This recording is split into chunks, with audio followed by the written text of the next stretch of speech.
speakers. We have 3 experts on work and job policies today joining us.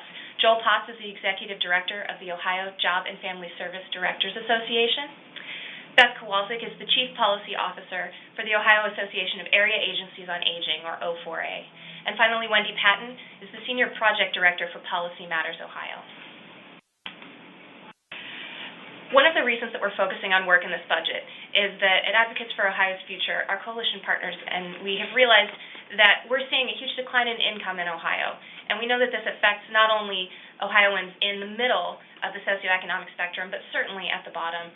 Over the last 10 years, we've seen 13% decline in median income in Ohio, and that affects not only the people in the middle, but everyone below that 50% line. And so 50% of households in Ohio we now see have an income of $46,000 a year or less. Let's see how that plays out just a little bit. For example, in Franklin County, if you look on the left side of your screen, you'll see the cost of the basic family budget. We have 2 different families represented there. One family that's an adult, a preschooler, and a school-age kid, and the second with an adult, an infant, and a preschooler. And it's just an example to show you what does it cost to really afford the basics. And we're talking about housing, transportation, food, child care in Franklin County. So we see on the right side of your screen that the household income really has declined. And so anyone that's falling below that annual wage that they need in order to afford the basics can be in a situation of crisis, having to make difficult choices between, whether they'll have housing or health care, whether they'll have child care, or a raise in their job. And so we've wanted to address those policies. Not every county is the same. In Jackson County, we have a little bit different requirement for what the annual basic family budget cost is, but you can see in this graph that people in Jackson County and in counties across Ohio are still falling below that line. And so that's why we really wanted to focus on how Health and Human Services can impact working Ohioans and Ohioans trying to find work in this budget.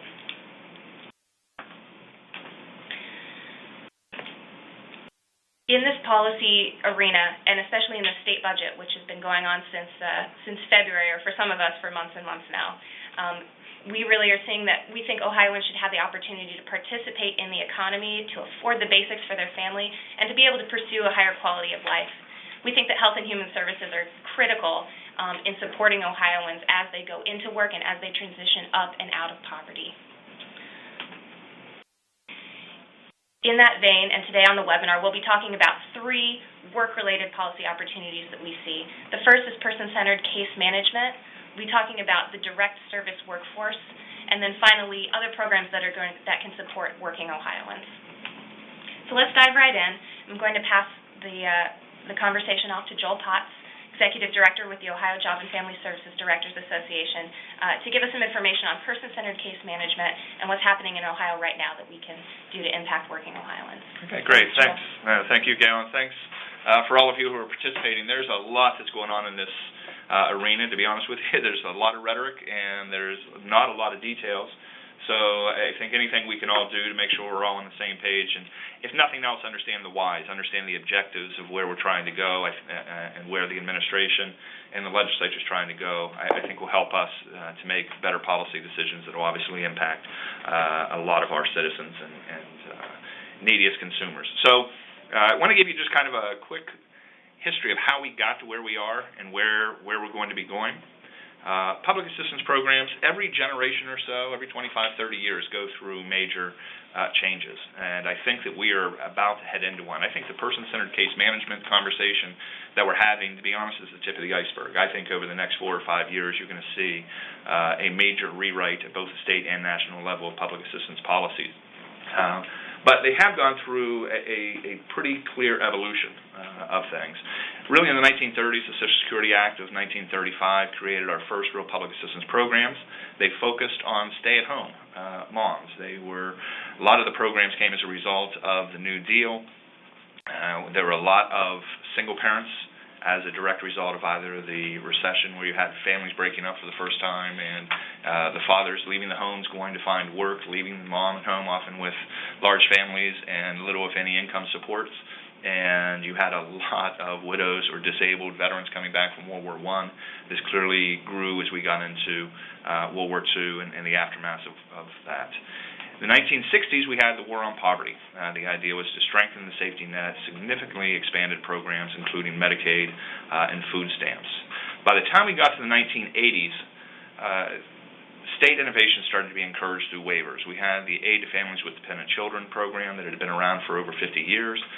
States were coming up with ideas where they were pushing the feds to make modifications, and the feds began to offer waiver programs. By the end of the 1980s, 48 of the 50 states were operating waiver programs. There also, for the first time, was a shift to focus on work. There was a massive expansion of work and training programs, and a new focus, or for the first time, there was a focus on job placement. This was a really significant shift in philosophy, and I think it's one of the things that we're facing today, and that is that perception and change is the concept is usually way ahead of the policy. So you suddenly got into this place where the belief was those who can work should be working, and you had this new attitude of people who were on public assistance. And it really started to show up in the waiver programs that states were offering as they went into what was then called the Job and Opportunity Basic Skills Program, which eventually became the TANF program. But it really was in the early and mid-'80s that you really saw a strong emphasis that public assistance programs, AFDC in particular, should be focusing on that. Once you got into the 1990s, like I said, 48 of the states were already administering waivers. Employment became a very clear goal. Family stability goals such as two-parent families, encouraging maintaining those, reducing out-of-wedlock births became much more prominent. Job retention emerged as a key strategy, and flexible funding through TANF allows for investments in job retention. Historically, even though everybody wanted us to push towards work, the truth is our programs were designed that in order to receive benefits, you had to be, for the most part, unemployed. Any kind of job, even a low-page minimum wage job a few hours a week, would make you ineligible for services. So it was kind of an all-or-nothing type scenario. If you needed public assistance, no job, no prospects, everything was available to you. Health care, job training, those types of things. But once you entered the workforce, you often lost those basic support services. We also had a much broader focus on low-income families, recognizing that work supports for non-welfare families were key prevention tools. We also allowed greater efforts and investments in prevention strategies, and that was something that had never been allowed before in public assistance programming. We saw a huge influx. In fact, Ohio was one of the first to really start investing heavily outside of the Head Start program in child care. And we realized that child care often was a more important benefit to help individuals make the decision to go from welfare to work than health care. While health care is obviously vital, child care is an immediate need. If you go into the workforce and don't have child care and you don't have a good-paying job, you're going to be paying most of your wages to pay somebody else to raise your own child. And we saw that and recognized that quickly in Ohio, and that became a national strategy and still continues to be heavy investment in the state. 2015 and beyond, we're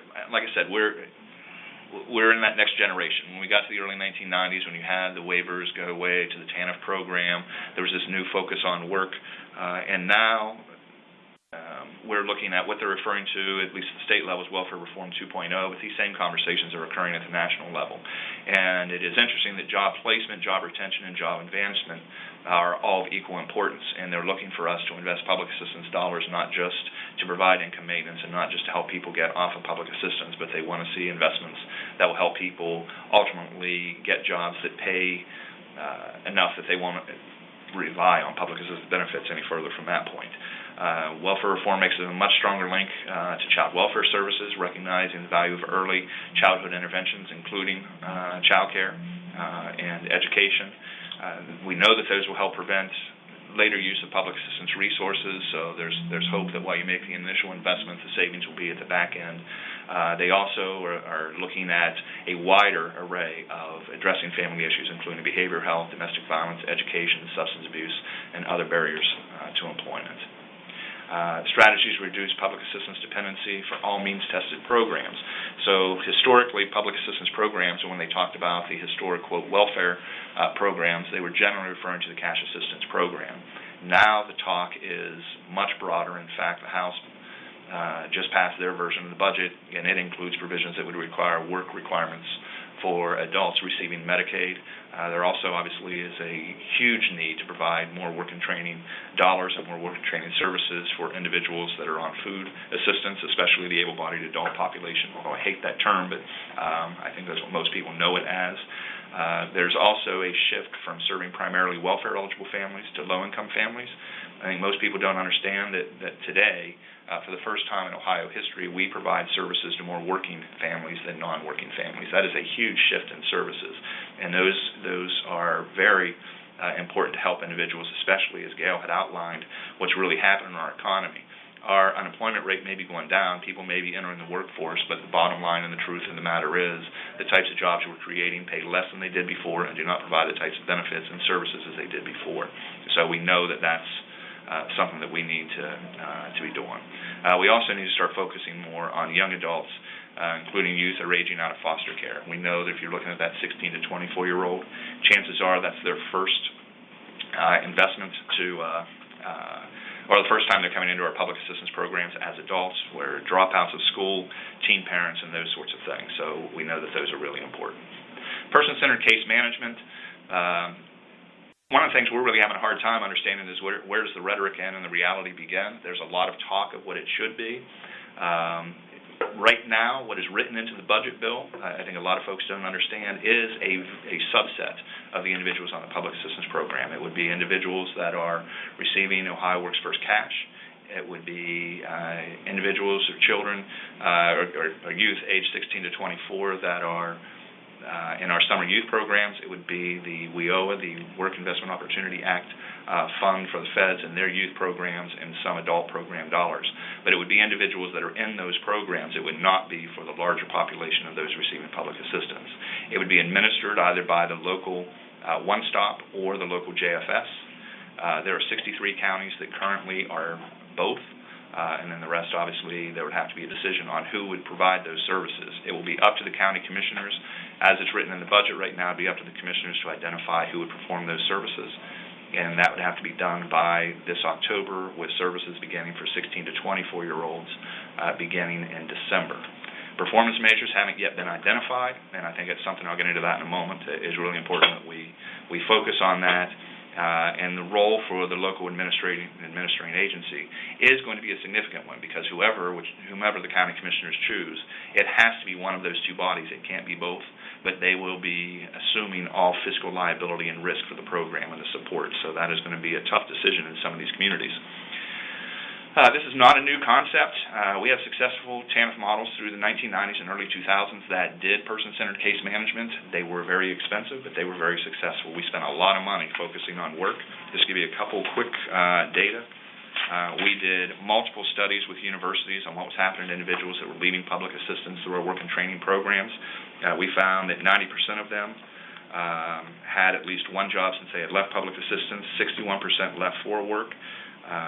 92% of those individuals had no contact with child welfare once they had left the public assistance world. 69% had full-time jobs.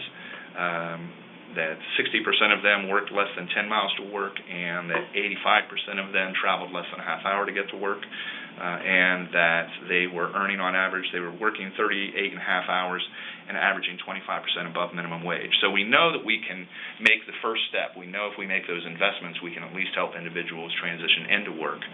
What we don't know is what we need to do to keep it, to move it beyond that.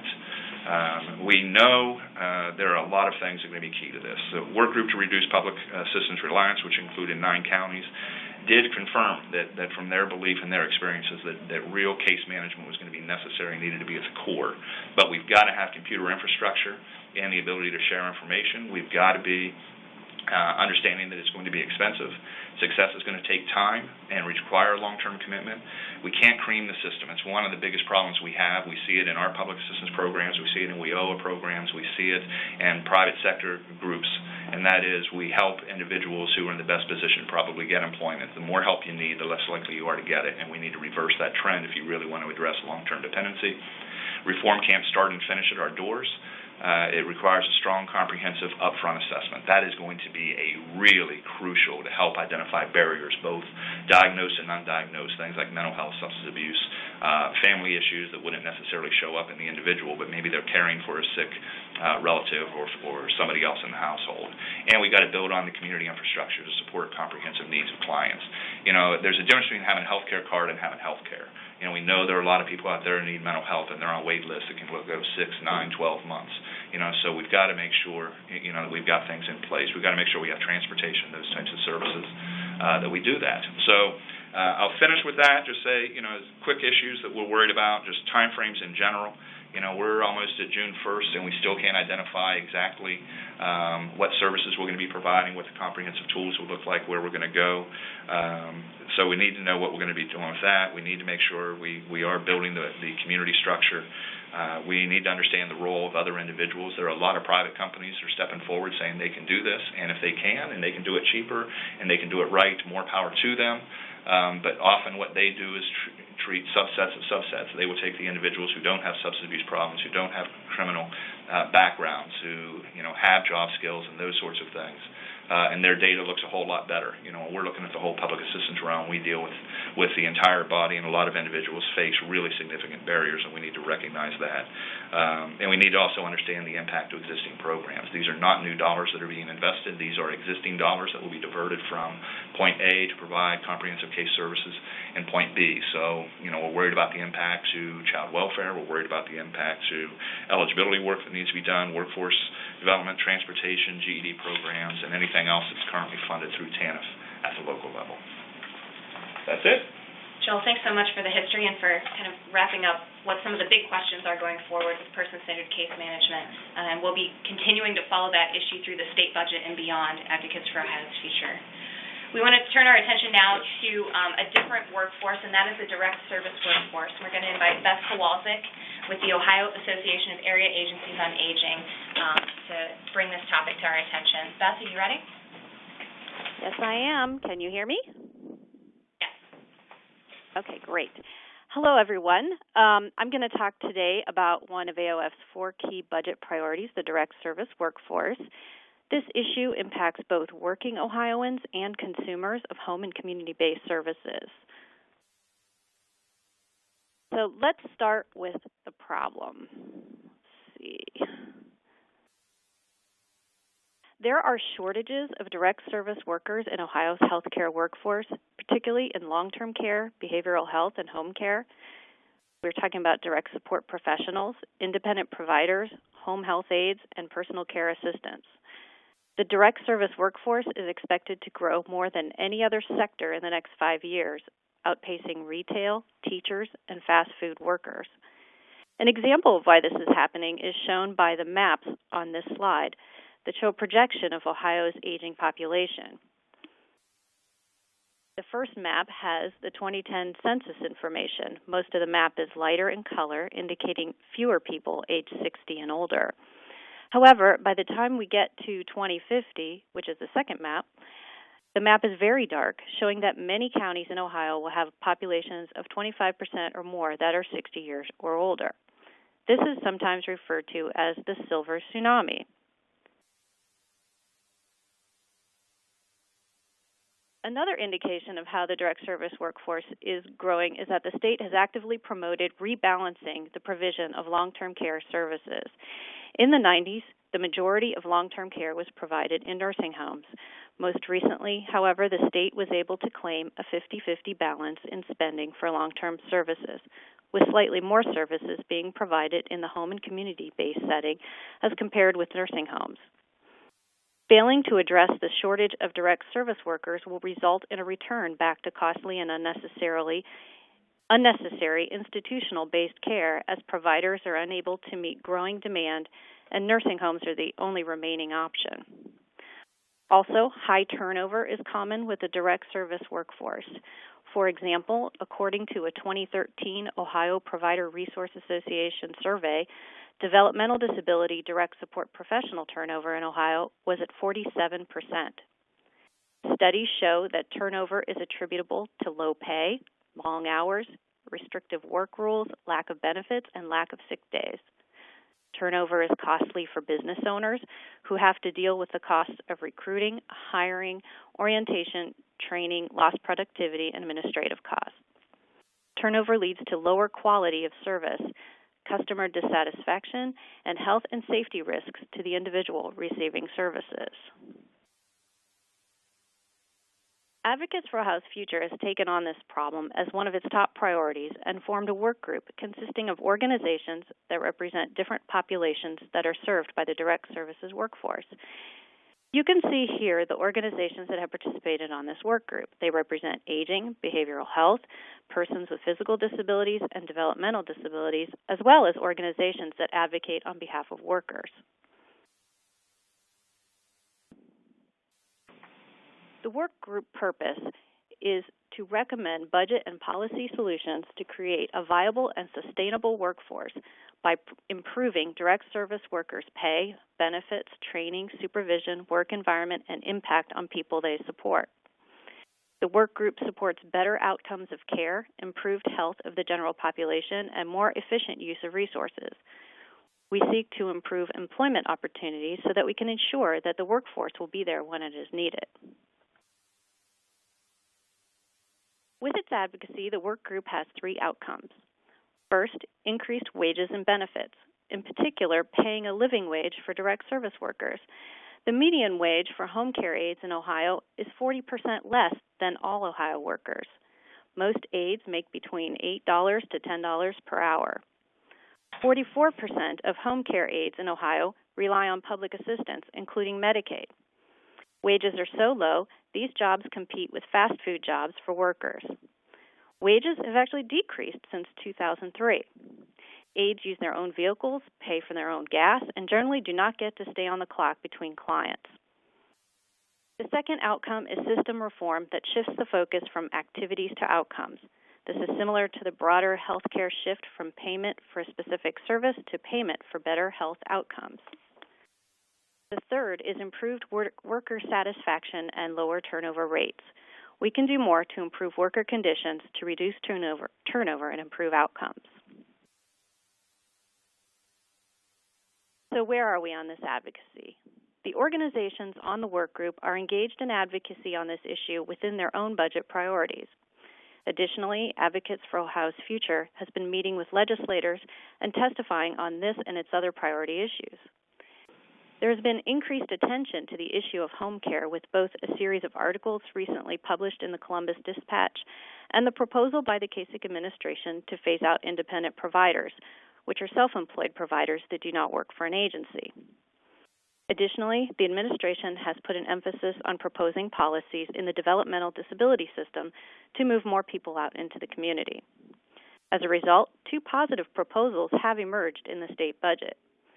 The first is a 6% wage increase for direct service workers in the developmental disability system. This proposal was initiated by the administration and was in the budget when it was introduced in the House. Most of the developmental disability initiatives, including the wage increase, were removed by the House in the House-passed version of the budget with the purpose of allowing more time for consideration. However, there has been significant advocacy to get this and other developmental disability program provisions back into the bill. The second is a 10% rate increase for home care providers in the aging and Medicaid waivers and home and community-based programs, including Passport and Ohio Home Care. This would only apply to agency providers and would not specifically be a wage increase, but would be intended to allow the providers to pay a better wage and retain quality staff. Lawmakers are also expressing interest in training, certification, and oversight of direct service workers. There's also a movement to raise the minimum wage for low-income workers, which would include direct service workers, to $15 an hour. It's outside of our advocacy, but it is something that is also happening that is part of the momentum. So we think there is momentum around this issue, and we will continue to talk about it as the budget moves through the Senate. I wanted to end with this quote, which was from a letter from a Passport home care provider to an area agency on aging. This is only one of many recent communications we have seen with our area agencies on aging about Passport provider rates. Because passport home care rates are so low and are not determined by the actual cost of doing business, we continue to hear from providers that they cannot afford to provide these services for passport consumers. The problem will only continue to grow, and so important steps need to be taken to address the access to and quality of the direct service workforce. As the largest growth sector for employment, we need to improve conditions and pay to make the job more appealing and to attract quality employees. This is really hard work, and we depend on the direct service workforce to provide the very best of care for our loved ones. That's it. Thank you, and I will turn it over. Thanks so much, Beth. Finally, our last topic today, we're going to invite Wendy Patton to share with us what's happening with working families in the low-wage economy and some of the health and human service programs that impact them. Thank you, Gail. I'm with Policy Matters Ohio, a not-for-profit, nonpartisan research institute that contributes to a more prosperous, equitable, inclusive, and sustainable Ohio. Gail and Joel spoke about how the public sector sort of backfills for what's become inadequate wages and hours in many jobs in the private sector.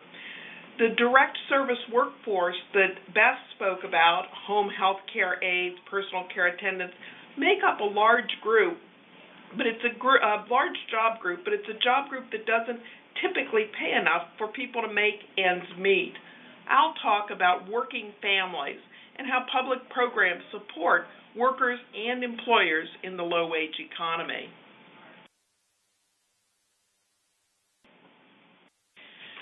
This slide has a lot of numbers on it, so I'm going to direct your attention to different columns. The first column gives the names of the 12 largest job groups in Ohio's economy. And the second column gives the number of people. You can see that we have almost 163,000 workers in food prep and fast food. We have more than 85,000 working as waiters and waitresses and so forth.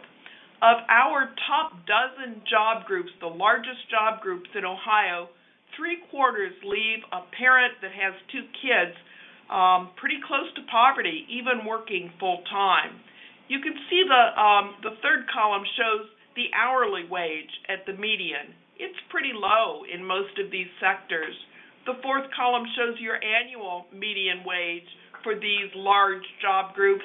And then the fifth column tells you whether, if you're a parent with 2 kids, you're living at the poverty level, or if you're above it, or if you're below it. In 3/4 of these categories, workers are eligible for public supports that help them stay on the job and help for consistency in the workplace. This next slide looks at the costs of the basic family budget. This is in Franklin County, and it shows a single parent or a single person or a parent with 1 kid, 2 kids, or 3 kids. These costs will look familiar to you. It will be a little bit lower for you that live in rural counties, a little bit higher for you that are in Cleveland or in Cincinnati.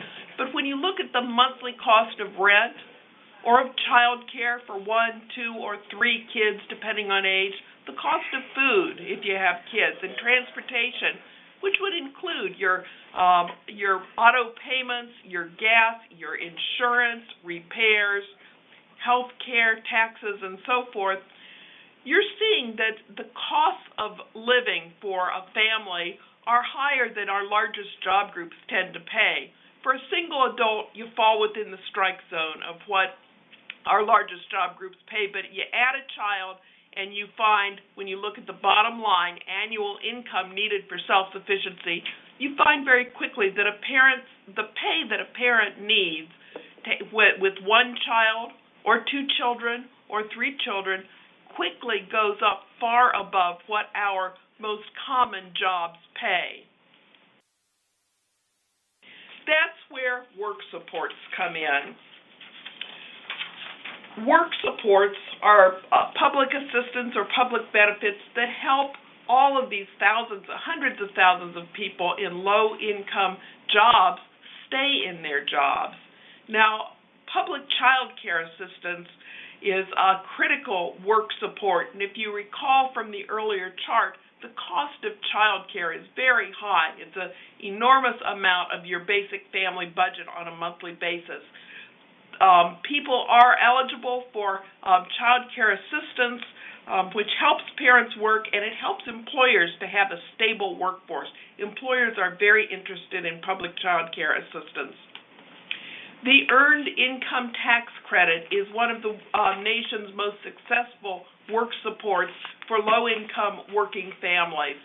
It rewards work. It helps families weather a rough patch like a job loss or a death in the family that may lower family income temporarily. Health care is an important work support. It makes people healthier. There are less sick days, less crises. People are more productive on the job and in their families. Food assistance is also a critical work support. It's critical to health and maintaining health, to productivity, and to productivity of children as well. There are other work supports that are important to families and to employers. For instance, in some cities, people can get help with housing or with rent payments. The state has a program that helps people pay their utility bills during hot summers and cold winters.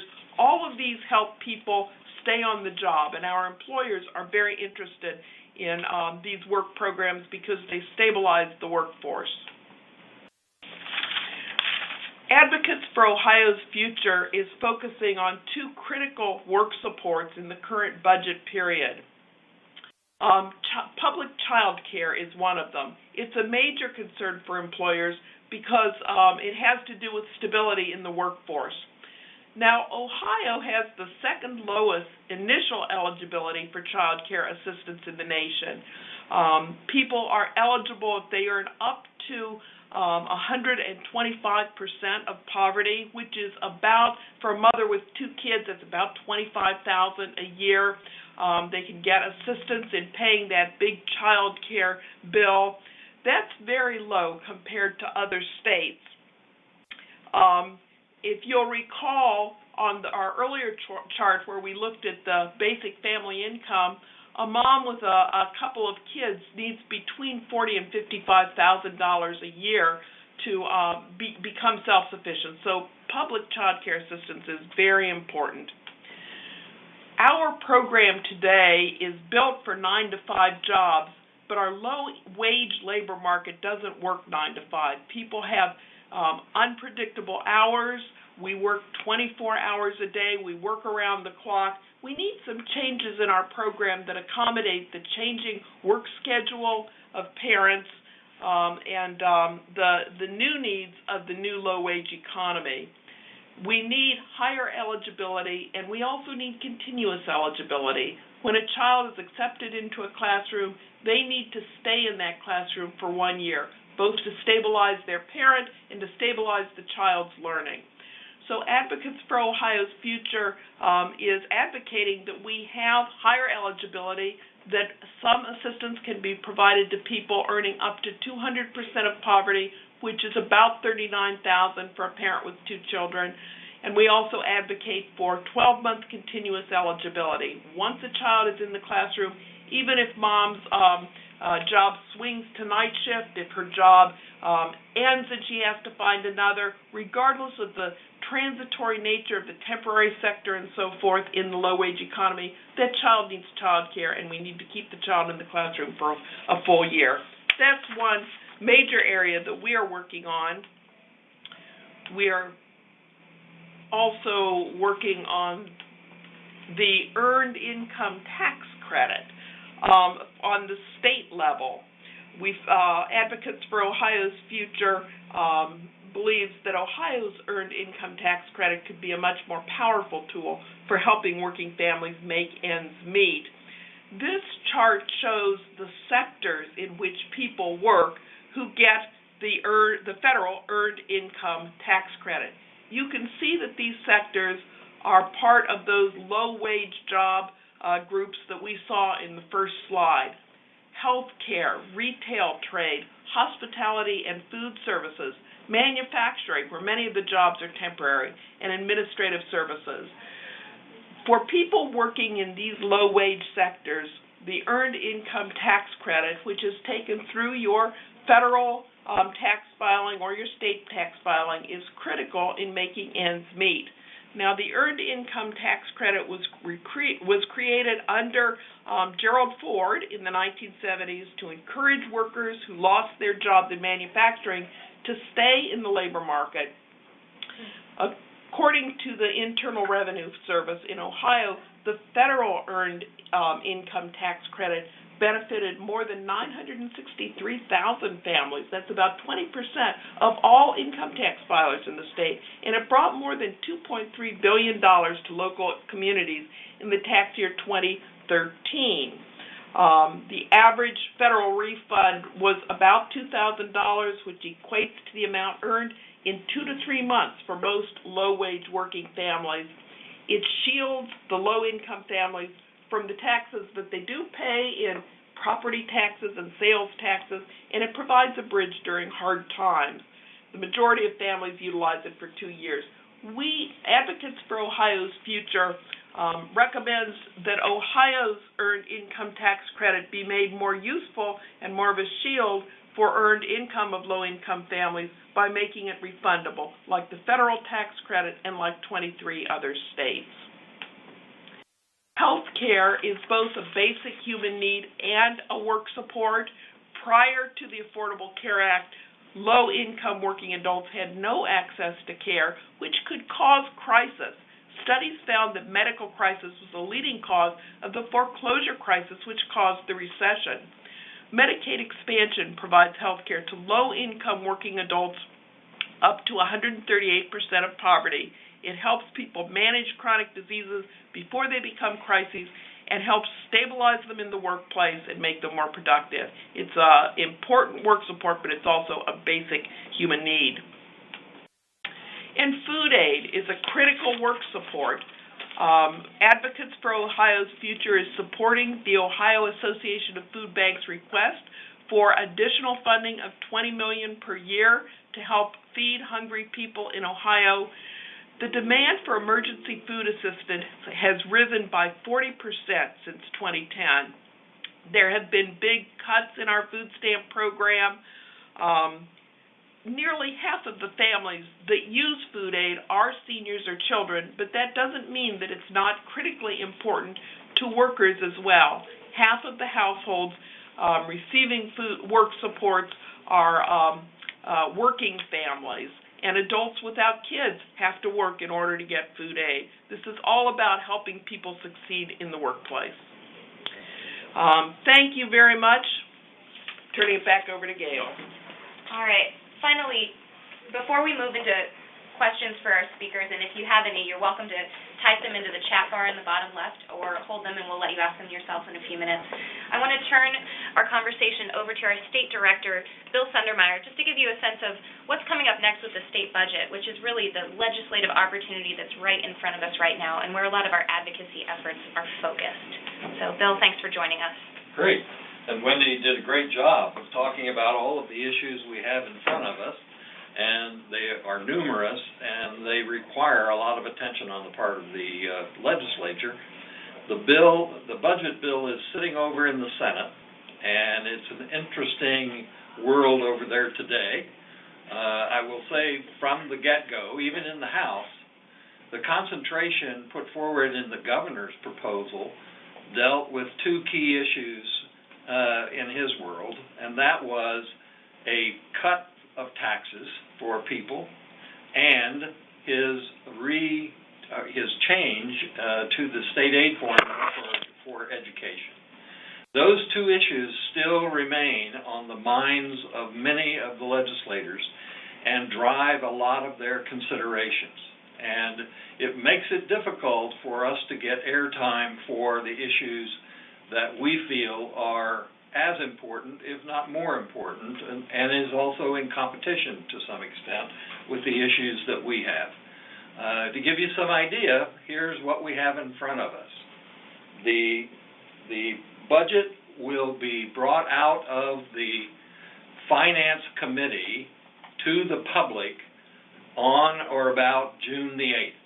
That's a week from next week. And in the last week, the Senate Finance Committee held its fourth hearing on the budget, and it was the first time they talked publicly about anything that had been going on in their subcommittees they created. I think there were 11 subcommittees that they created, and it was most interesting because in the reports to the full Senate committee, the subcommittees of the majority party took the position of reiterating how many people attended their subcommittee hearings and kind of summarized what the arguments were made, but made no comments on anything that they felt they needed to wrestle with or make decisions about as their subcommittee continued to meet. The minority leader on that subcommittee put forward in every instance, in every subcommittee report, comprehensive proposals that they were putting forward. So the majority party took a position of not unveiling any indications of what they're going to do.